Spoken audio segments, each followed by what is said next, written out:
احنا نموت كلنا، ولا ان حد يقرب من ارضنا. والموضوع مش بالكلام.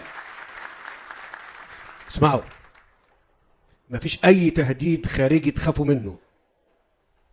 انا بقول لكل المصريين اللي سامعيني وانا كلامي قليل، مفيش تهديد خارجي تخافوا منه. انا ما بخافش غير حاجه واحده، منكم انتم يا مصريين. طول ما انتم كده ولا حد ابدا بفضل الله هيقدر علينا. ابقوا كده بس، واحنا نتحدى الدنيا كلها.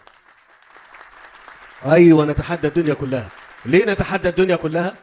لان احنا مش اشرار، احنا مش متآمرين، احنا مش طماعين في حاجه حد، لا في خير حد ولا في اموال حد ولا في اراضي حد.